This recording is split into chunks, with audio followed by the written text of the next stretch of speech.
Warahmatullahi wabarakatuh. Apa kabar sahabat Uhuwah Islamiyah? Semoga tetap dalam lindungan Allah Subhanahu wa taala serta dilancarkan segala urusan-urusan kita. Pada video pembahasan kali ini, saya akan menanggapi video dari salah satu apologet Kristen yang mengklaim tentang ayat-ayat Al-Qur'an yang menjijikkan.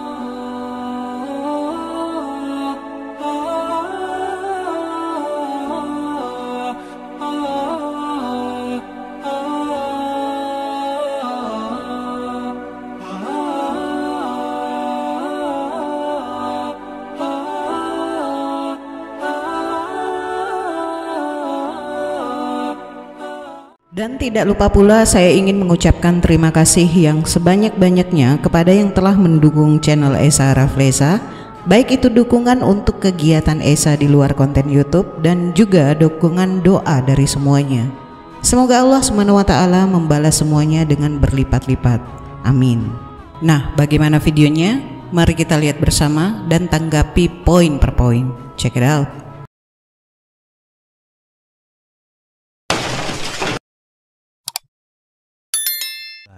Ya, jadi perempuan-perempuan ini kalau mau dikawin lagi, ya, jadi mereka sudah diceraikan. Kemudian kalau ada orang mau mengawini mereka, ya, kalau ada orang mau mengawini mereka, maka masa idahnya itu 3 bulan katanya gitu, ya, 3 bulan. Kenapa itu sebetulnya? Ini salah satu untuk ya, ini menurut tafsir para Muslim, ya, ini menurut tafsir para ulama Islam. Nanti kita akan lihat tafsirnya. Ini adalah untuk menghilangkan kebingungan jikalau perempuan itu ketika dia menikah atau kawin dengan laki-laki selanjutnya, maka dipastikan tidak ada janin di dalam perutnya lah, kira-kira gitu. Makanya dikasih masa idah 3 bulan. Itu sebetulnya penjelasan yang sering kita dengar dari Muslim, ya. Nah, kemudian dikatakan begitu pula perempuan yang tidak haid. Nah, ini kenapa ini sangat penting, Bapak Ibu. Dibilang sini, ya. Nah, alasannya di sini kenapa perempuan-perempuan tersebut tidak haid. Ini dikasih, bahkan Quran Kementerian Agama Republik Indonesia itu memberikan di dalam kurung belum dewasa, belum pubertas, ya. Ini kalau kita baca ini sini, artinya apa? Artinya ini coba bayangkan ini, Bapak Ibu. Coba bayangkan ini. Berarti Muhammad ketika dia menikahi istri-istrinya ada yang belum puber. Ya kan? Kenapa? Coba perhatikan. Ini kan ayat ini diturunkan kepada Muhammad. Dibilang, "Wahai Nabi, apabila kamu menceraikan istri-istrimu." Jadi ini berbicara tentang istri-istri Nabi, coy. Ya, jadi kalau kita lihat di ayat 4 dibilang sini, ya. Dibilang, adapun, ya, begitu pula perempuan-perempuan yang tidak haid, belum dewasa. Gitu loh. Gitu loh. Nah, pertanyaan saya sebetulnya, saya mau tanya kepada teman-teman Muslim, ya. Apakah benar ini sebetulnya berbicara tentang istri Muhammad atau istri-istri Muslim pada umumnya? Itu yang pertama. Yang kedua, apakah benar sebetulnya ayat ini sebetulnya mengindikasikan bahwa ada perempuan-perempuan yang dinikahi atau dikawini oleh para Muslim ini, setidaknya pada Musa Muhammad dan mungkin diteruskan oleh para Muslim saat ini, mereka kawini sebelum puber, sebelum dewasa, coy. Ya, ini perhatikan nih. Ini istri-istri siapa sebetulnya? Ini berbicara kepada istri-istri Muhammad atau bicara terhadap istri-istri para mukmin pada umumnya ini sebetulnya? Kalau ini berbicara kepada Muhammad, ya, maka pertanyaan saya, berarti ada perempuan-perempuan yang dikawini oleh Muhammad yang belum dewasa. Atau mana yang betul? Berarti para mukmin atau muslim itu mengawini perempuan-perempuan yang belum dewasa, sehingga kalaupun mereka tidak haid, tapi yang penting dia lewat 3 bulan, maka boleh kawin lagi gitu loh. Nah, ini pertanyaan. Inilah pertanyaan sederhana dari saya, dan juga itulah yang saya teruskan juga dari Dr. David Wood, ya. Itu makanya David Wood mengatakan ayat ini adalah ayat yang sangat menjijikan. Kenapa? Karena ini artinya sekalipun perempuan itu belum dewasa, mungkin masih anak-anak, ya kan? Karena dia kan tidak haid nih, anak-anak kan tidak haid. Tapi kan mungkin sudah dikawini, ya kan? Nah, terlepas dia mau berdewasa belum dewasa, dibilang di sini, kalaupun dia belum dewasa, masa idahnya tetap 3 bulan. Ya kan? Nah, setelah dia lewat 3 bulan, mau dewasa dia, mau nggak dewasa dia, bisa lagi kawin dia sama laki-laki yang lain, coy. Setelah melihat kurang lebihnya video tersebut, kita cukup senyumin saja. Kenapa saya berkata seperti itu? Ketika mereka membawa ayat-ayat dalam Al-Quran, di mana kemudian mereka menyimpulkan sendiri, ini adalah salah satu cara belajar yang double keliru. Al-Quran itu hanya untuk orang yang berakal dan belajar, tidak secara instan seperti masak mie. Baik, mari kita ulas. Saya kutip dulu ayatnya ya. Al-Quran surah At-Talaq ayat 1-4 yang berbunyi, "Wahai Nabi, apabila kamu menceraikan istri-istrimu, maka hendaklah kamu ceraikan mereka pada waktu mereka dapat menghadapi idahnya yang wajar. Dan hitunglah waktu idah itu, serta bertakwalah kepada Allah Tuhanmu. Janganlah kamu keluarkan mereka dari rumahnya, dan janganlah diizinkan keluar kecuali jika mereka mengerjakan perbuatan keji yang jelas. Itulah hukum-hukum Allah. Dan barang siapa melanggar hukum-hukum Allah, maka sungguh dia telah berbuat zalim terhadap dirinya sendiri. Kamu tidak mengetahui barangkali setelah itu Allah mengadakan suatu ketentuan yang baru.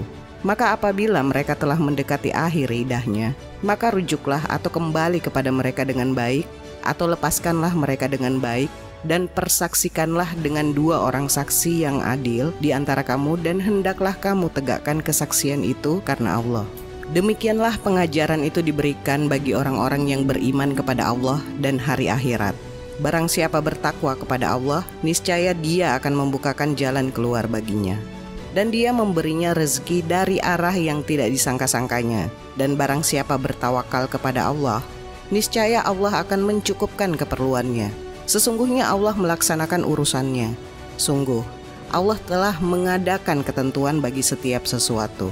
Ayat 4, perempuan-perempuan yang tidak haid lagi atau menopause di antara istri-istrimu, jika kamu ragu-ragu, saya ulang, jika kamu ragu-ragu tentang masa idahnya, maka idahnya adalah 3 bulan. Dan begitu pula perempuan-perempuan yang tidak haid. Sedangkan perempuan-perempuan yang hamil, waktu idah mereka itu ialah sampai mereka melahirkan kandungannya. Dan barang siapa bertakwa kepada Allah, niscaya Dia menjadikan kemudahan baginya dalam urusannya. Nah, dari ayat tersebut, Om Scott menanyakan, apakah ayat itu ditujukan untuk Nabi Muhammad atau secara general? Tepatnya ayat ini untuk Rasulullah SAW dan juga seluruh umatnya dalam permasalahan idah. Jadi jangan disambung ayatnya. Allah menyampaikan firman-Nya kepada Rasulullah tentang hukum-hukum Allah dalam hal idah. Jika ayat ini dispesifikkan hanya untuk Nabi Muhammad, saya akan tanya balik ke Anda tentang ayat 4. Adakah istri dari Rasulullah yang diceraikan yang belum dewasa atau belum haid? Kan tidak ada. Makanya dalam At-Talaq ayat 1, Allah Subhanahu wa Ta'ala menegaskan, barang siapa melanggar hukum-hukum Allah, maka sungguh dia telah berbuat zalim terhadap dirinya sendiri. Berikutnya, Om Scott mengatakan bahwa, ini saya memakai bahasa saya ya, jika di ayat 4 tersebut ada juga yang dimasukkan perempuan yang belum dewasa alias belum haid, berarti umat Nabi Muhammad boleh menikahi anak di bawah umur Sebelum saya menjawab hal tersebut, ada baiknya saya jelaskan maksud dari ayat 4 ini ya. Dalam ayat tersebut menyebutkan beberapa bentuk masa idah seorang wanita. Di antaranya, masa idah wanita yang ditalak, wanita yang sudah digauli. Nah, ini ada beberapa kemungkinan ya. Di antaranya, wanita yang masih mengalami haid. Wanita yang ditalak namun masih mengalami haid, maka masa idah baginya adalah 3 kali haid. Sebagaimana firman Allah di dalam surah Al-Baqarah ayat 228 yang berbunyi, dan para istri yang diceraikan wajib menahan diri mereka menunggu 3 kali quru atau haid. Yang berikutnya, wanita yang hamil. Masa idah bagi wanita yang ditalak namun dalam kondisi hamil, maka masa idahnya adalah sampai dia melahirkan anaknya. Sebagaimana firman Allah di dalam Al-Quran surah At-Talaq ayat 4, sedangkan perempuan-perempuan yang hamil, waktu idah mereka itu ialah sampai mereka melahirkan kandungannya. Jadi itu sudah termasuk dengan nifasnya ya. Berikutnya, wanita yang tidak mengalami haid. Wanita yang tidak mengalami haid terbagi menjadi 2, yaitu wanita yang telah menopause dan wanita yang memang belum haid atau belum balik. Jika seorang wanita yang tidak mengalami haid telah digauli, lalu kemudian ditalak di kemudian hari, maka masa idahnya adalah 3 bulan. Sebagaimana firman Allah di dalam Al-Quran surah At-Talaq ayat 4. Sama ya ayatnya ya. Berikutnya, wanita yang diragukan haidnya. Wanita yang diragukan haidnya, maka masa idahnya adalah 3 bulan. Sebagaimana firman Allah di dalam surah At-Talaq ayat 4 juga. Nah, ada beberapa tafsiran tentang apa dimaksud jika kalian ragu-ragu dalam ayat itu ya. Di antaranya adalah jika seorang wanita haidnya tidak teratur atau masih ragu-ragu haid atau tidak, maka hukumnya sama dengan wanita yang menopause dan tidak haid atau belum balik, yaitu masa idahnya 3 bulan. Contoh, wanita yang belum digauli. Terkadang ada sepasang suami istri yang baru menikah kurang lebih 1 minggu, mereka belum tinggal serumah dan istrinya belum pula digauli, kemudian diceraikan. Maka masa idah bagi wanita yang belum digauli adalah tidak ada masa idah. Sebagaimana firman Allah di dalam Al-Quran surah Al-Ahzab ayat 49 yang berbunyi, wahai orang-orang yang beriman, apabila kalian menikahi perempuan-perempuan mukmin, kemudian kalian ceraikan mereka sebelum mencampurinya, maka tidak ada masa idah atas mereka yang perlu kalian perhitungkan. Berikutnya, masa idah wanita ditinggal mati suaminya. Masa idah bagi wanita yang ditinggal mati suaminya adalah 4 bulan 10 hari. Hal ini sebagaimana firman Allah di dalam Al-Quran surah Al-Baqarah ayat 234 yang berbunyi, dan orang-orang yang mati di antara kalian serta meninggalkan istri-istri, hendaklah mereka istri-istri menunggu 4 bulan 10 hari. Berikutnya ada juga masa idah wanita yang minta qulu atau masa idahnya adalah sekali haid. Masa idah wanita yang difasak akad nikahnya. Masa idahnya juga sama seperti wanita yang minta qulu, yaitu hanya sekali haid. Qulu ini maksudnya minta cerai ya, istri yang meminta cerai. Setelah melihat beberapa bentuk masa idah seorang wanita, apakah ada yang kurang atau sudah lengkap? Jelas lengkap lah. Sekarang begini, mengenai pernyataan Om Scott bahwa ternyata dalam keyakinan Islam boleh menikahi atau menceraikan anak yang belum haid atau dewasa. Nah, dalam tradisi di zaman pra-Islam sampai di zaman Rasulullah SAW, menikahi anak di bawah umur adalah sebuah kewajaran. Sekali lagi, adalah sebuah kewajaran. Ini bukan mengindikasikan bahwa balita perempuan pun bisa dinikahi. Tidak seperti itu. Kita mengetahui bahwa tanda-tanda balik untuk perempuan itu adalah tumbuhnya rambut di bagian tubuh tertentu, menstruasi, suara semakin nyaring, dan tumbuhnya payudara.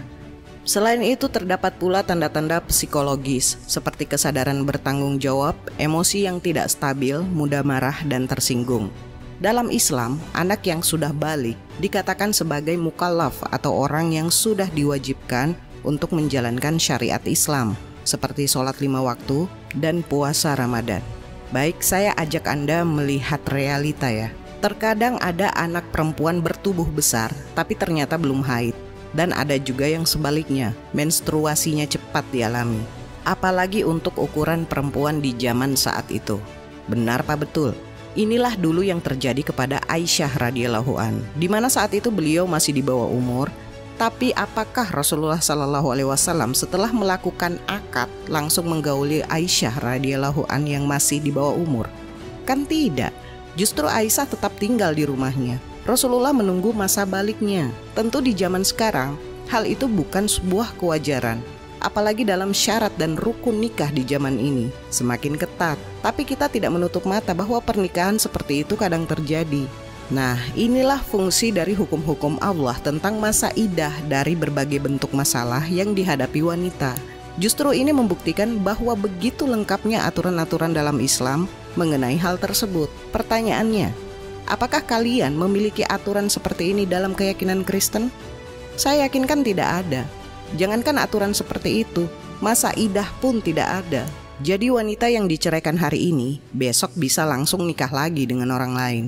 Masa idah itu merupakan waktu yang digunakan oleh seorang perempuan untuk menunggu sejenak sebelum menikah lagi dengan lelaki pilihannya. Idah berguna untuk memberikan waktu tunggu untuk wanita sebelum menikah kembali dan merupakan pemberian kesempatan bagi para pasangan bercerai untuk rujuk kembali.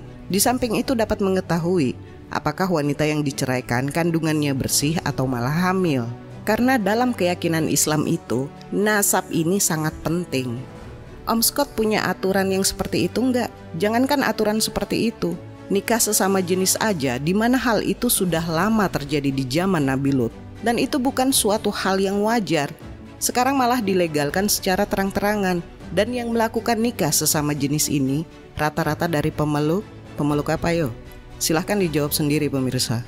Ini kan sangat lucu bin aneh. Kalian menganggap aturan-aturan tentang masa idah perempuan dalam keyakinan Islam, khususnya anak yang belum dewasa atau belum haid, dianggap menjijikkan. Sedangkan kalian sendiri tidak memiliki aturan seperti itu. Lebih menjijikkan mana dengan nikah dengan sesama jenis alias adu tanduk? Coba jawab itu dengan jujur.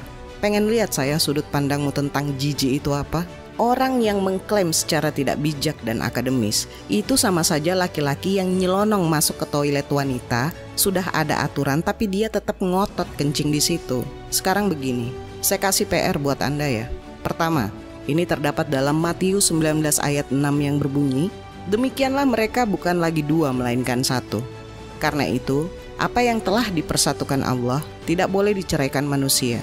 Dari ayat tersebut, harusnya kalian yang beragama Kristen, jika mau cerai jangan ke kantor catatan sipil. Karena di pengadilan tersebut yang bekerja adalah manusia. Jadi yang wanita-wanitanya sabar saja ya. Biar kena KDRT, biar diselingkuhin sabar saja. Karena Anda tidak boleh minta cerai, apalagi diceraikan sama manusia.